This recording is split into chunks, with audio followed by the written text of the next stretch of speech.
Hello, नमस्कार, सत श्री अकाल, राम राम, राधे राधे। कैसे हैं आप सभी लोग? आशा और उम्मीद करता हूँ सभी स्वस्थ होंगे, मस्त होंगे, जबरदस्त होंगे और अपनों के साथ पढ़ाई जरूर कर रहे होंगे। तो जल्दी से मेरे साथ जुड़ जाइए, बहुत ही शानदार सेशन है। आज हम फिर अकाउंट्स के वो क्वेश्चन देखने की कोशिश करते हैं, क्योंकि अकाउंटिंग एक ऐसा विषय है जो अभी हाल ही में तीन तीन भर्ती परीक्षाओं के लिए आपको फायदा देने वाला है। चाहे हम जूनियर अकाउंटेंट की बात करें या फिर हम बात करें आपके कोऑपरेटिव बैंक की, या किसी ने अगर EMRS यानी एकलव्य मॉडल स्कूल्स के फॉर्म फिल किए थे, तो वहां पर भी जो आपने अगर अकाउंटिंग की पोस्ट के लिए फॉर्म फिल किया है, अकाउंटेंट की पोस्ट के लिए, तो वहां पर भी आपको देखने को मिलेगा। हाँ, तो फटाफट से सभी साथी जुड़ जाएं। आज तारीख हो गई है आपकी 23 तारीख और आपको पता होना चाहिए दशहरा ऑफर चल रहा है क्लास 24 की मोबाइल एप्लीकेशन पर। तो आज ही जाएं और फटाफट से कूपन कोड लगाकर D4 दशहरा 15% का डिस्काउंट मिल रहा है। टेस्ट सीरीज जिन्होंने ज्वाइन नहीं की है वो आज ही टेस्ट सीरीज जाकर ज्वाइन कर लें। चलिए तो शुरुआत करते हैं। पहला क्वेश्चन क्या है, पहले क्वेश्चन की तरफ बढ़ते हैं। साझेदारों को देय पूंजी पर ब्याज की गणना की जाती है। साझेदारों को देय पूंजी पर ब्याज की गणना की जाती है। कैसे की जाती है? अंतिम पूंजी पर, समायोजित पूंजी पर, प्रारंभिक पूंजी पर या औसत पूंजी पर? पूंजी पर ब्याज। पूंजी पर ब्याज, भाई मेरी बात सुनो। कोई व्यक्ति है जिसने व्यापार चालू किया, व्यापार प्रारंभ किया, ठीक है, इसने यहां पर पैसा लगाया 10 लाख रुपए, 10 लाख की पूंजी लेकर आया। क्या लेकर आया? 10 लाख की पूंजी लेकर आया। यहां पर उसको कैपिटल देना है। कैपिटल पर क्या देना है हमें? इंटरेस्ट देना है। कैपिटल पर क्या देना है हमें? इंटरेस्ट देना है, पूंजी पर ब्याज देना है। तो भैया तूने जो 10 लाख रुपए लगाए हैं, आज तेरी पूंजी 50 लाख हो जाती है। 2 साल बाद, 3 साल बाद जब भी तू ब्याज लेना चाहता है, तो आपको इस ब्याज पर पैसा थोड़ी ना मिलेगा, इस पूंजी पर पैसा नहीं मिलेगा। आप लोगों को प्रारंभिक पूंजी है उस पर ही आपको इंटरेस्ट दिया जाएगा। अन्यथा वैसे तो मैं बता दूं, जब तक साझेदारी संलेख में लिखा हुआ ना हो तो पूंजी पर ब्याज नहीं दिया जाता है, आहरण पर ब्याज भी नहीं दिया जाता है, केवल ऋण पर ब्याज दिया जाता है। तो यहां पर आंसर होगा प्रारंभिक पूंजी पर। सही जवाब क्या होगा? हाँ, वेरी गुड, सभी को नमस्कार। तो यहां पर सही जवाब क्या है? प्रारंभिक पूंजी पर। किस पर दिया जाएगा? प्रारंभिक पूंजी पर ही आपको ब्याज उपलब्ध करवाया जाएगा। जीवन बीमा, आपने भी तो कहीं ना किसी ने LIC करवा रखी होगी, लाइफ इंश्योरेंस पॉलिसी।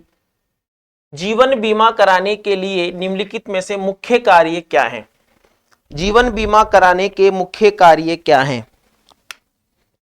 बताइए। जीवन बीमा कराने के लिए निम्नलिखित में से मुख्य कार्य कौन कौन से होने चाहिए? प्रस्ताव पत्र को भरना, योग्य चिकित्सक द्वारा स्वास्थ्य परीक्षण कराना, प्रथम प्रीमियम का भुगतान करना, उपरोक्त सभी। हाँ, क्या जवाब होगा? सीधी सी बात है, प्रस्ताव पत्र भरना, हमें ये पॉलिसी लेनी है, पूरी जानकारी के साथ उस पॉलिसी के फॉर्म फिल करना, डॉक्टर से जीवन भी चिकित्सा करवाना, स्वास्थ्य परीक्षण करवाना और प्रथम प्रीमियम का भुगतान कर देना। यानी कि यहां पर बात क्या है? उपरोक्त सभी यहां पर बिल्कुल सही जवाब है।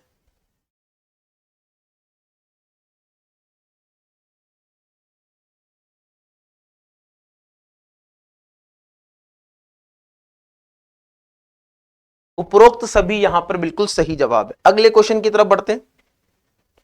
बीमा की विशेषताओं में मुख्य विशेषता कौन सी है? जो बीमा की विशेषताएं हैं उनमें मुख्य विशेषता कौन सी है? बीमा की विशेषताओं में मुख्य कैरेक्टरिस्टिक्स, मुख्य विशेषता कौन सी है? बीमा अनुबंध करना, बीमा प्रीमियम का निर्धारण करना, जोखिम का उल्लेख करना, उपरोक्त सभी। बताइए, बीमा प्रीमियम, बीमा की विशेषताओं में मुख्य विशेषता क्या है? बीमा की विशेषताओं में मुख्य विशेषता क्या है? जल्दी से बताइए। बीमा अनुबंध करना, बीमा प्रीमियम का निर्धारण कर लेना, जोखिम का उल्लेख करना या उपरोक्त सभी? तो बिल्कुल है अनुबंध करना, प्रीमियम का निर्धारण भी कर लेना और जोखिम का उल्लेख भी करना। उपरोक्त सभी यहां पर बिल्कुल सही जवाब है। सही जवाब क्या है? उपरोक्त सभी यहां पर बिल्कुल सही जवाब है। निम्नलिखित में से बीमा का कार्य क्या होता है? बीमा का कार्य क्या होता है? हानि की अनिश्चितता, हानि की अनिश्चितता के प्रति हानि की पूर्ति की निश्चितता प्रदान करना। हानि की अनिश्चितता, हमें नहीं पता इन फ्यूचर कितने लॉसेज होने वाले हैं, ठीक है, तो हानि की अनिश्चितता की प्रति पूर्ति के लिए निश्चितता प्रदान करना। संभावित हानि से सुरक्षा प्रदान करना, कार्य क्षमता में वृद्धि करना और उपरोक्त सभी। आप जीवन बीमा कराते हैं, ऑब्वियसली सी बात है, आप सिक्योर हो जाते हैं, आप माइंडली सेट हो जाते हैं, और माइंडली सेट हो जाते हैं तो आप काम अच्छे से करने के प्रति कर्तव्यबद्ध हो जाते हैं। तो इसका सही जवाब क्या है बताइए, ए, बी, सी या डी?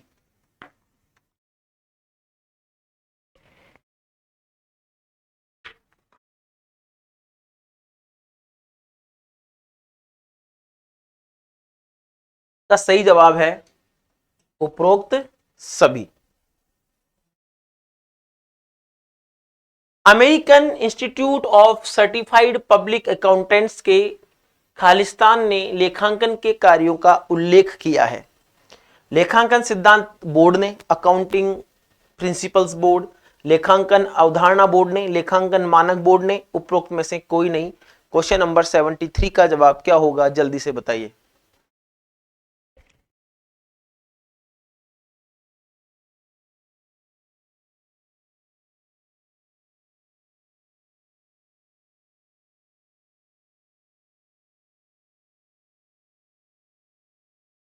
हाँ, 73 का जवाब क्या होगा?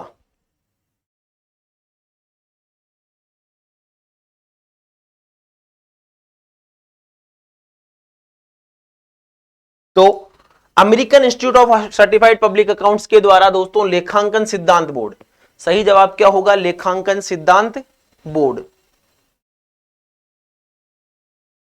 लेखांकन में मुद्रा है मापांकन मूल्य, मूल्यों का भंडार, मापांकन का पैमाना और मापांकन का सामान्य पैमाना। लेखांकन में मुद्रा है मापांकन मूल्य, मूल्यों का भंडार, मापांकन का पैमाना या फिर मापांकन का सामान्य या पैमाना। तो यहां पर 74 का जो जवाब आपका रहने वाला है वो सिंपल सा है, मापांकन का पैमाना। मुद्रा के आधार पर ही मापा जाता है। आर्थिक किसी सेवा जैसे राजस्थान अधीनस्थ लेखा सेवा में स्वीकृत स्थायी पदों की संख्या के आधार पर निर्धारित पृथक इकाई क्या कहलाती है? देखो अच्छा प्रश्न है, ध्यान से देखिएगा। किसी सेवा जैसे राजस्थान अधीनस्थ सेवा लेखा सेवा अलग ही है, इसमें कर्मचारी हैं, में स्वीकृत स्थायी पदों की संख्या के आधार पर निर्धारित पृथक इकाई, ऐसी ही कोई दूसरी इकाई हो, आईएएस लॉबी हो गई, आईपीएस लॉबी हो गई, आरएस हो गई, एसडीएम लॉबी हो गई, आरटीएस हो गया, ठीक है, तो वो क्या कहलाता है?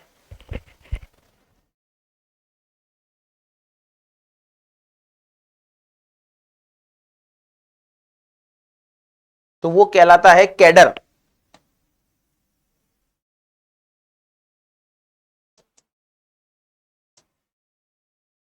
क्या कहलाता है वो? कैडर कहलाता है, संवर्ग कहलाता है। लेखांकन की दोहरी लेखा प्रणाली का जनक कौन है? लेखांकन की दोहरी लेखा प्रणाली, दोहरी ड्यूल कंसेप्ट, डेबिट होगा दोनों, एक डेबिट और क्रेडिट, ठीक है। बताइए लेखांकन की दोहरा लेखा प्रणाली का जनक कौन है? लुकास पेसियोली, ड्रॉविर, विल्सन या इनमें से कोई नहीं? तो बिल्कुल सही जवाब है दोहरा, हाँ, लेखांकन की दोहरा लेखा प्रणाली का जनक the Lucas Pacioli, Lucas Pacioli है। कौन है? Lucas Pacioli.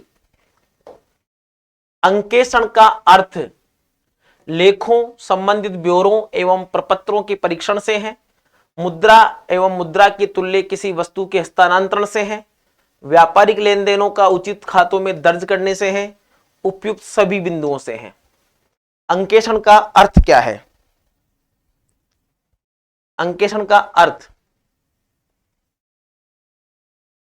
देखो वापस पढ़ो, लेखों संबंधी ब्योरों एवं प्रपत्रों के परीक्षण से है। मुद्रा एवं मुद्रा के तुल्य किसी वस्तु को ट्रांसफर करने से है। व्यापारिक लेन देनों का उचित खातों में दर्ज करने से है। उपयुक्त सभी बिंदुओं से है।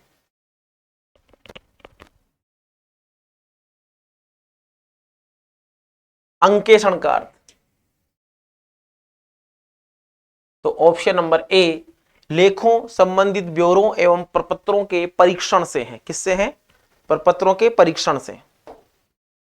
भारतीय संविधान के कौन से अनुच्छेद की अनुपालना में राज्य की संचित निधि का गठन किया गया है?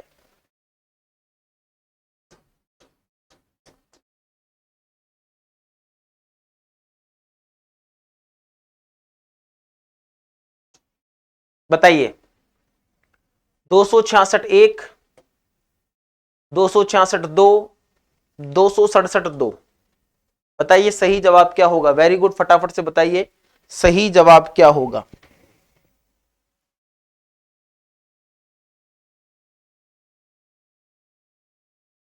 हाँ, तो इसका सही जवाब है 266। कहां लिखा हुआ है? ये रहा 266(1). निम्नलिखित में से कौन सी अवधि एक राज्य कर्मी की सेवा में कर्तव्य की अवधि में सम्मिलित नहीं है? यानी उस टाइम पर वह कर्तव्य पर नहीं माना जाता है। क्या नहीं माना जाता है? कर्तव्य पर नहीं माना जाता है। परिवीक्षाधीन प्रोबेशनर के टाइम पर, पदभार ग्रहण ज्वाइनिंग टाइम के समय, परिवीक्षाधीन प्रशिक्षणार्थी के समय, उपयुक्त में से कोई नहीं। बताओ।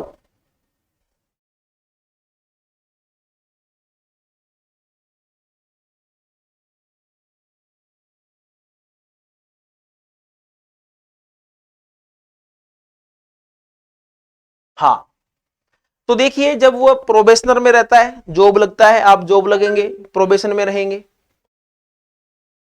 कर्तव्य पर रहेगा, ज्वाइनिंग टाइम पे भी वो कर्तव्य पे रहेगा और प्रोबेशनर ट्रेनिंग के समय भी वो कर्तव्य पर रहेगा। उपयुक्त में से कोई नहीं। जयपुर और जोधपुर के कोषागारों का कार्यभार संभालने के संबंध में अधिकतम कितने दिन का समय कर्तव्य के रूप में गिना जाता है? जयपुर और जोधपुर कोषागारों को 3 दिन, 5 दिन, 7 दिन, 10 दिन, 3 days, 4 days, 3 days, 5 days, 7 days, 10 days। 3 दिन, 5 दिन, 7 दिन या 10 दिन?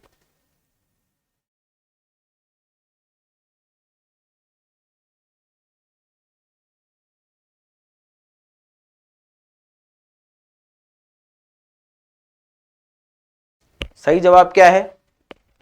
सही जवाब है 7 दिन। और अन्य कोषागारों के लिए 3 दिन।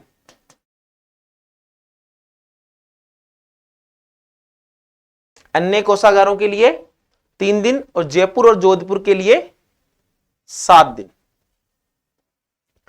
राज्य कर्मचारी के पदाधिकार का निलंबन तथा निलंबित पदाधिकार का पुनः प्रतिस्थापन का प्रावधान कौन कौन से नियमों में है? राज्य कर्मचारी के पदाधिकार का निलंबन और निम्नलिखित निलंबित पदाधिकार का पुनः प्रतिस्थापन कौन से नियमों में इसका प्रावधान है? बताइए।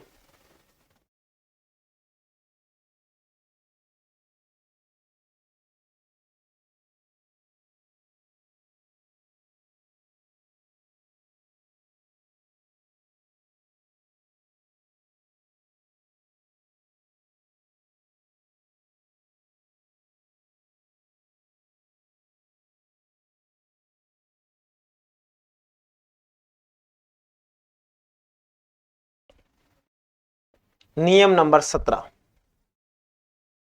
राजस्थान सेवा नियम के नियम नंबर 22A का संबंध किससे है? 22A राज्य सेवा में प्रथम नियुक्ति के समय न्यूनतम आयु से है, राजकीय सेवा में किसी पद पर नियुक्ति पर स्वच्छता प्रमाण पत्र प्रस्तुत करने से है, प्रशिक्षण काल में दी गई धनराशि वापस जमा कराने से है और सामान्य भविष्य निधि के लिए अंशदान से है। बताइए राजस्थान सेवा नियम के नियम नंबर 22A का संबंध किससे है? राज्य सेवा में प्रथम नियुक्ति के समय न्यूनतम आयु से, राजकीय सेवा में किसी पद पर नियुक्ति पर स्वच्छता प्रमाण पत्र प्रस्तुत करने से है, प्रशिक्षण काल में दी गई धनराशि वापस जमा कराने से है और सामान्य भविष्य के लिए अंशदान से है। 22 कहता है प्रशिक्षण काल में दी गई धनराशि वापस जमा कराना, यानी आपने कोई जॉब ज्वाइन की है, ठीक है, समझो मेरी बात,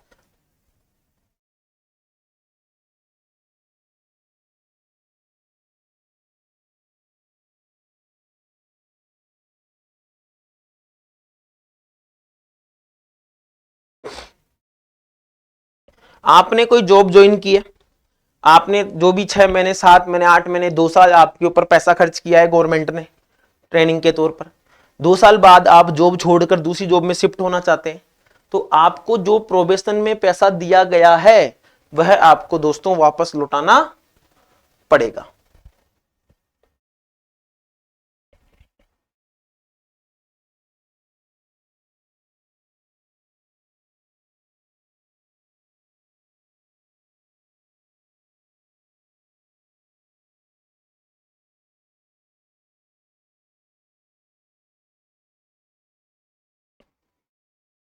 वो आपको वापस लौटाना पड़ेगा।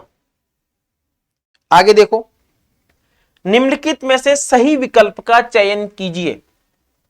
अवकाश साधारणतया कार्यभार हस्तांतरण के दिन से प्रारंभ होता है तथा कार्यभार ग्रहण करने के पूर्व के दिन समाप्त हो जाता है।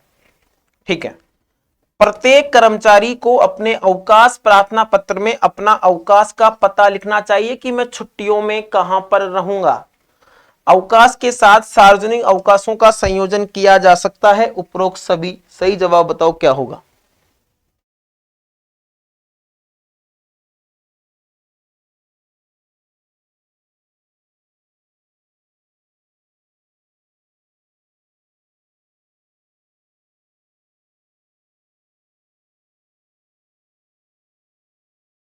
हाँ, बहुत प्यारा क्वेश्चन है, जल्दी से जवाब दीजिए।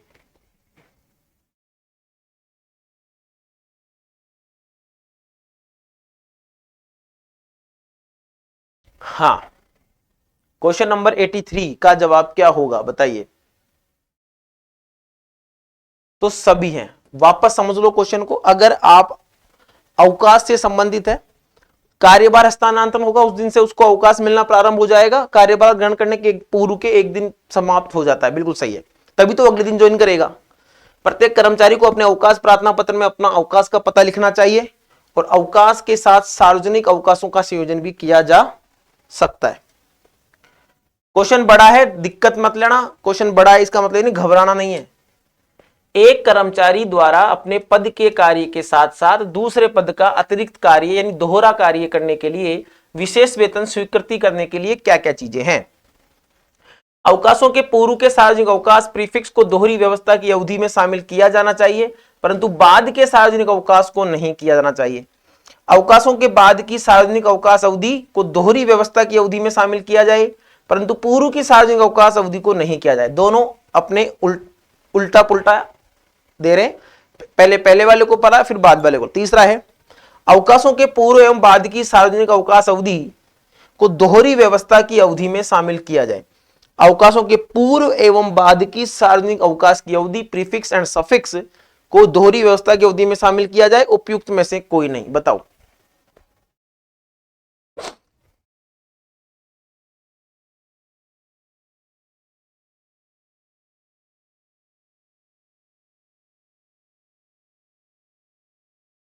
बताओ सही जवाब क्या होगा।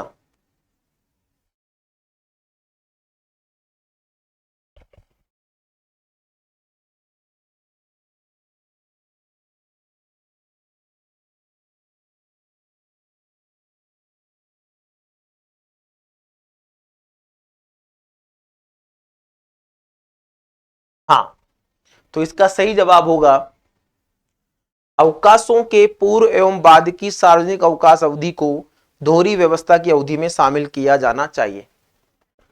किसी महिला राज्य कर्मचारी को प्रसूति अवकाश कितने दिन का स्वीकृत किया जा सकता है।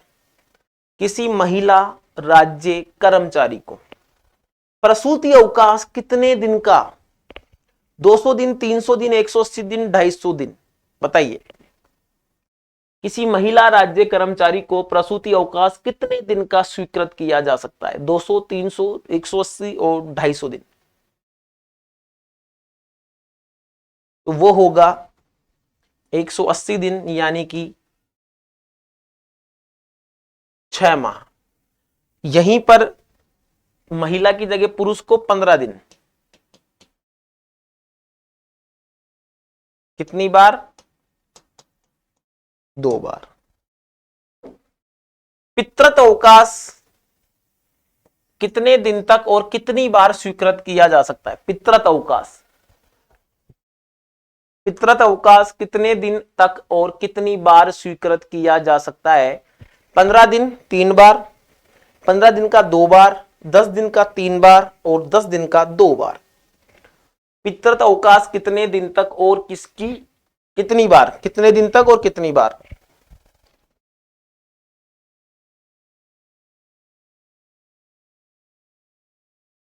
तो देखिए, 15 दिन 2 बार, 15 दिन 2 बार। वैदेशिक सेवा पर एक कर्मचारी को मकान किराया भत्ता किस नियमानुसार प्राप्त होता है? वैदेशिक नियोजक के नियमानुसार, पैतृक विभाग के नियमानुसार, पैतृक जहां पर उसकी पोस्टिंग थी, जहां पर उसने फर्स्ट टाइम ज्वाइन किया था, वैदेशिक अथवा पैतृक विभाग के नियमों में से जो भी कर्मचारी के लिए अधिक लाभदायक हो उसके अनुसार। बताओ, मकान किराया।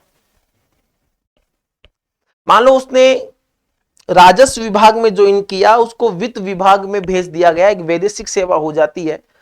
अब राजस्व विभाग के अलग सिस्टम थे, इसका अलग सिस्टम है, तो बताओ कर्मचारी नुकसान थोड़ी ना सहन करेगा? नहीं, कर्मचारी नुकसान सहन नहीं करेगा।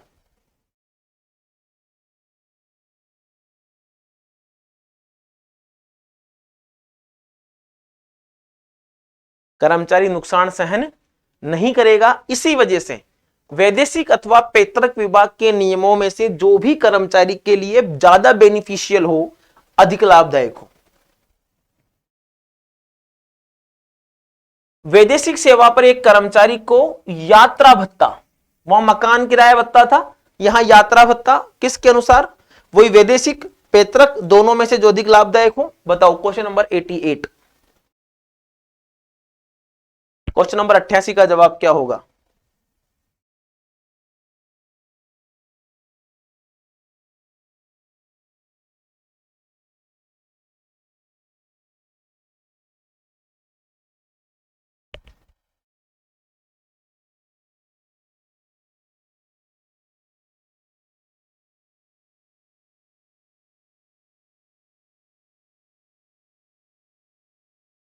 तो यहां पर भी सी ऑप्शन सही है।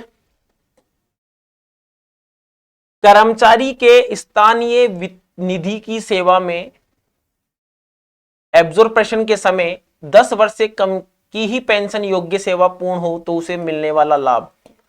5 वर्ष बाद सरकार के अधीन की गई सेवा के लिए पेंशन एवं ग्रेजुटी, केवल आनुपातिक सेवा ग्रेजुटी, रूपांतरण सूची से प्राप्त होने वाली एकमुश्त राशि और उपयुक्त में से कोई भी नहीं। उपयुक्त में से कोई भी नहीं। बताओ सही जवाब क्या होगा? Very good.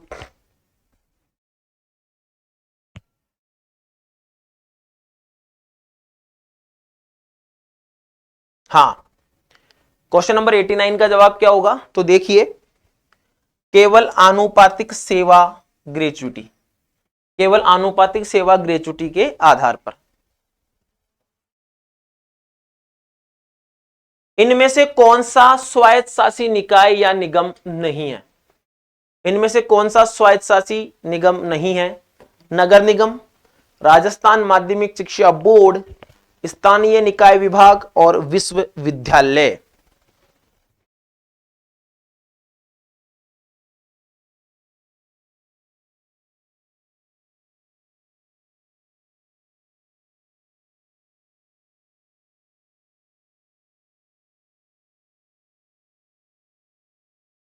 हाँ, कौन सा नहीं है?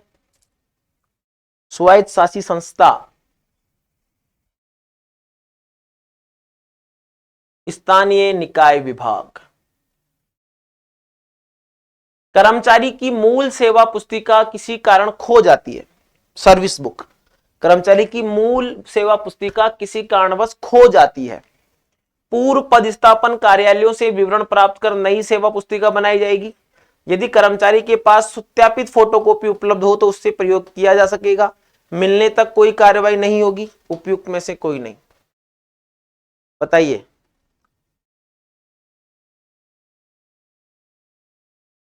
हाँ,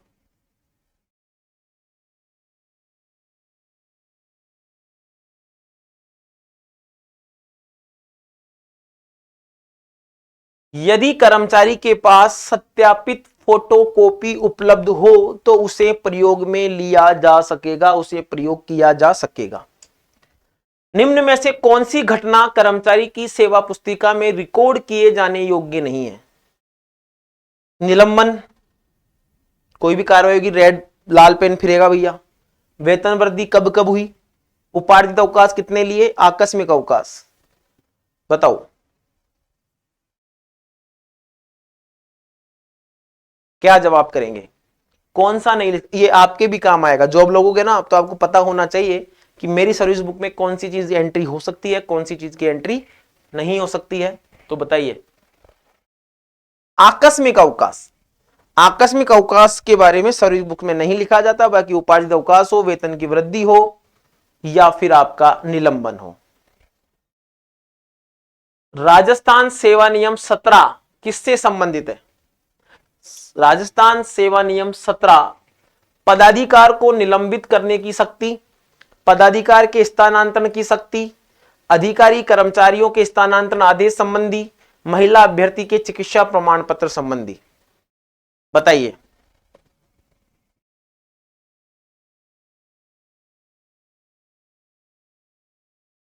हाँ,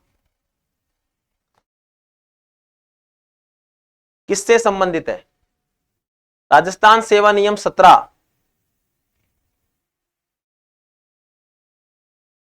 क्वेश्चन नंबर 93,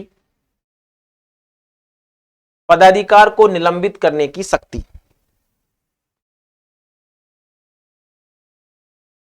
पदाधिकार को निलंबित करने की शक्तियां किस व्यक्ति को प्राप्त है? कार्यालय के अध्यक्ष को, प्रादेशिक अधिकारी को, विभाग के अध्यक्ष को, नियुक्ति अधिकारी को। हाँ, पदाधिकार को निलंबित करने का जो पावर है वो किसके पास है?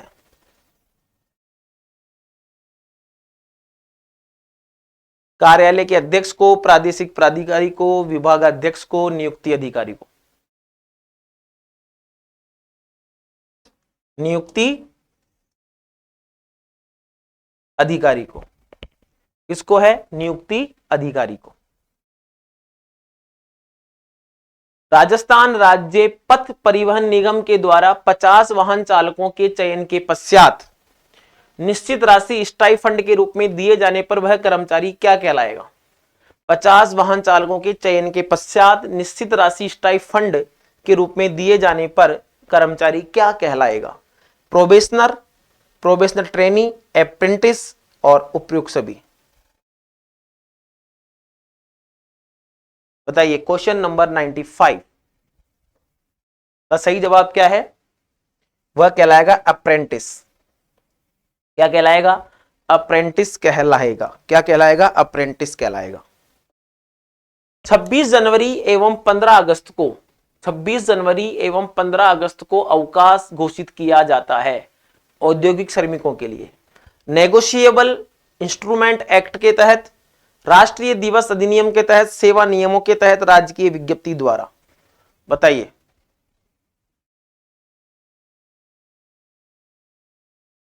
छब्बीस जनवरी एवं 15 अगस्त को अवकाश घोषित किया जाता है औद्योगिक श्रमिकों के लिए। नेगोशिएबल इंस्ट्रूमेंट एक्ट, राष्ट्रीय दिवस अधिनियम, सेवा नियम, आरएसआर के रूल्स है ना। नेगोशिएबल इंस्ट्रूमेंट एक्ट के तहत दिया जाता है अवकाश। मान लो आप किसी ऐसे डिपार्टमेंट में चल गए, खनन में चल गए, ठीक है, खालिस्तान तक की अवधि के लिए अस्थायी स्थानांतरण हेतु कोई कार्य ग्रहण समय स्वीकार नहीं किया जाता। कितने दिन की अवधि के लिए? अस्थायी स्थानांतरण के लिए, कि आप इस डिपार्टमेंट में, आपको वहां पर अस्थायी तौर पर लगाया जाता है, वापस आपको यहां बुला लिया जाएगा।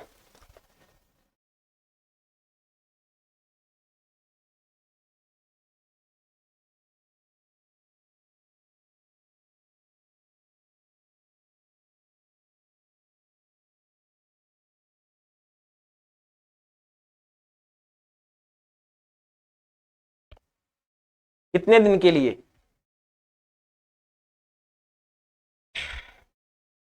180 डेज यानी 6 माह।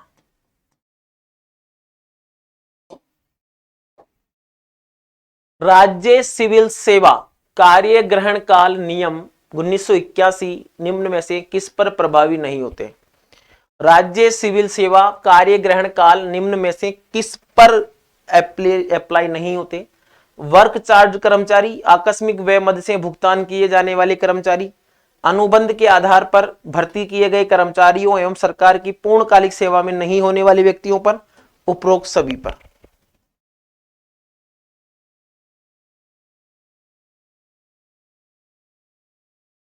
हाँ, किस पर? 98।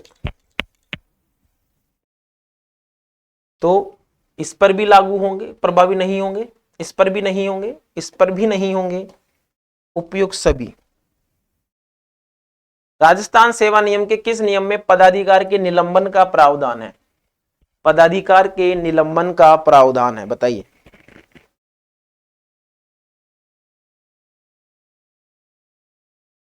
पदाधिकार के निलंबन का प्रावधान है।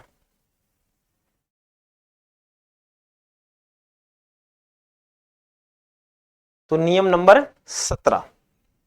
आगे, परिवीक्षा प्रशिक्षण की अवधि को, परिवीक्षा प्रशिक्षण की अवधि को वार्षिक वेतन वृद्धि स्वीकृति के लिए गिना जाएगा। गिने जाने का निर्णय सक्षम प्राधिकारी करेगा। नहीं गिना जाएगा, उपयुक्त में से कोई भी नहीं। उपयुक्त में से कोई भी नहीं। नहीं गिना जाएगा, गिने जाने का निर्णय सक्षम प्राधिकारी करेगा। नहीं गिना जाएगा, उपयुक्त में से कोई भी नहीं। बताओ, नन ऑफ दीज।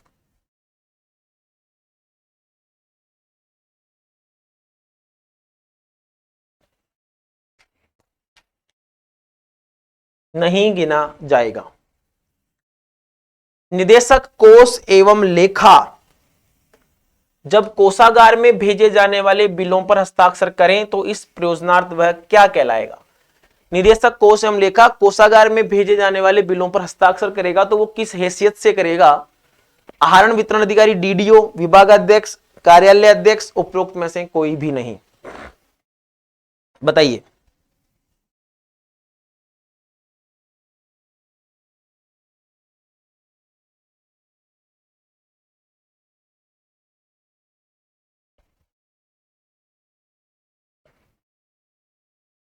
तो डीडीओ, आहरण वितरण अधिकारी, ड्राइंग एंड डिस्ट्रीब्यूशन ऑफिसर। निम्न में से कौन GF general finance and accounts GF and AR के अनुसार विभागाध्यक्ष नहीं है? निम्न में से कौन जीएफएनडीआर के अनुसार विभाग का अध्यक्ष नहीं है? निदेशक कोष एवं लेखा, निदेशक माध्यमिक शिक्षा, प्रधानाचार्य राजकीय महाविद्यालय और प्रधानाचार्य राजकीय उच्च माध्यमिक विद्यालय। कौन सा विभागाध्यक्ष नहीं है जीएफएनडीआर के अनुसार, सामान्य वित्तीय एवं लेखा नियमों के अनुसार? तो देखिए, प्रधानाचार्य राजकीय उच्च माध्यमिक विद्यालय, ये वाला जो मामला है इसका ध्यान रखिएगा। राज्य अंकेक्षण रिपोर्ट महालेखाकार द्वारा तैयार की जाती है। विधानसभा की लोक लेखा समिति द्वारा परीक्षण किया जाता है। वार्षिक आधार पर तैयार की जाती है। उपरोक्त सभी। राज्य अंकेक्षण रिपोर्ट महालेखाकार द्वारा तैयार की जाती है। विधानसभा की लोक लेखा समिति द्वारा उसका परीक्षण किया जाता है। वार्षिक आधार पर तैयार की जाती है। उपयुक्त सभी।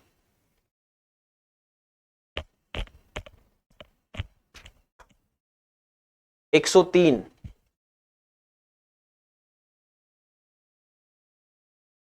तो तीनों ही सही हैं। डी। कोषागार में भुगतान किस नियम के अंतर्गत होना है तथा कब से लागू? कोषागार में भुगतान किस नियम के अंतर्गत होता है तथा कब से लागू होता है? नियम नंबर 44 15/11/2007, नियम नंबर 54 27/11/2007, नियम नंबर 54 26/11/2007, नियम नंबर 54 29/11/2007। बताइए।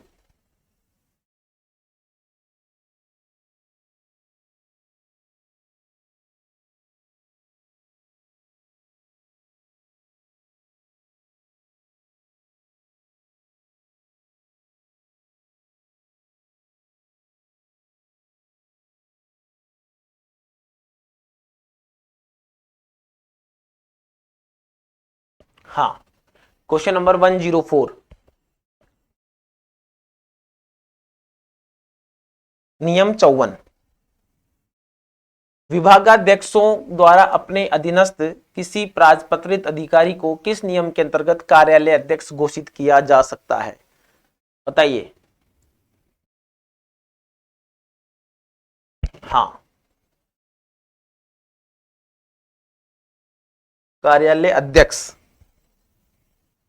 घोषित किया जा सकता है।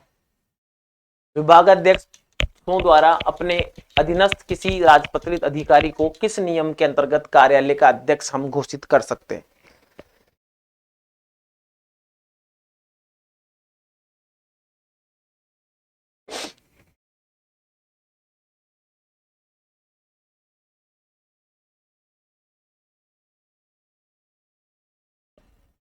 तो GF&AR के सामान्य वित्तीय लेखा नियम के नियम नंबर 3 का बिलों पर हस्ताक्षर करने, आहरित करने, निर्धारित सीमा तक व्यय करने तथा भुगतान करने के लिए अधिकृत अधिकारी क्या कहलाता है?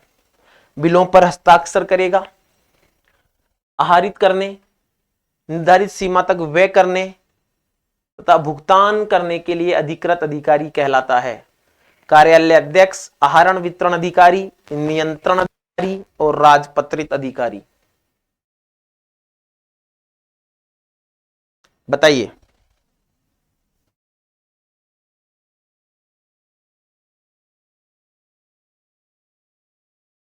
तो वो सीधी सी बात है, डीडीओ, आहरण एवं वितरण अधिकारी डीडीओ।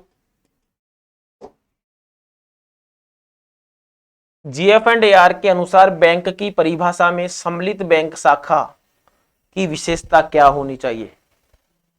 सम्मिलित बैंक शाखा की विशेषता आरबीआई एक्ट 1934, आरबीआई एक्ट 1934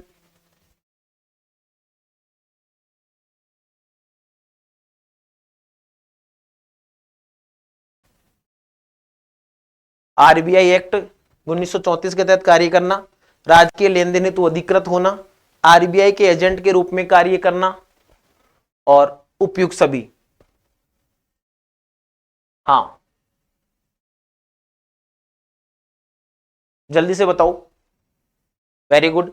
तो उपयुक्त सभी, ये तीनों कंडीशंस फॉलो होनी चाहिए उस ब्रांच की। राजस्थान में राजकीय लेन देन सामान्यतः किया जाता है एसबीबीजे द्वारा, बैंक ऑफ बड़ौदा बीओबी द्वारा, state bank of India SBI द्वारा, पंजाब नेशनल बैंक पीएनबी द्वारा। बताओ।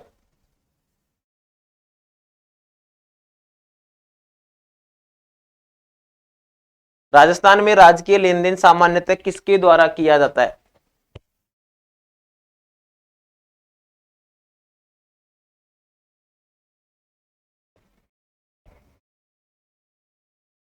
तो state bank of India SBI के द्वारा। नगद शेष के सत्यापन की संपूर्ण रिपोर्ट कब तक निरीक्षण विभाग को भेजी जाती है? 31 मार्च नियम 51(2), 28/5/2005 को लागू हुआ है तो छोड़ो, 31 मार्च नियम 52(2), 31 मार्च नियम 53(2), 31 मार्च नियम 55(2). हाँ, 109 का जवाब बताइए।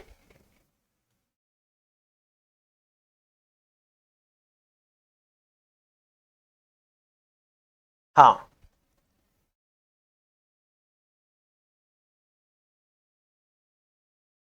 तो 31 मार्च नियम 51(2). और ये आपका आज का HW क्वेश्चन है। कमेंट करके जरूर बताइएगा। चैनल पर नए हैं तो चैनल को सब्सक्राइब करें, वीडियो को लाइक करें, शेयर करें, अपनों के साथ बने रहें, हंसते खेलते मुस्कुराते रहें।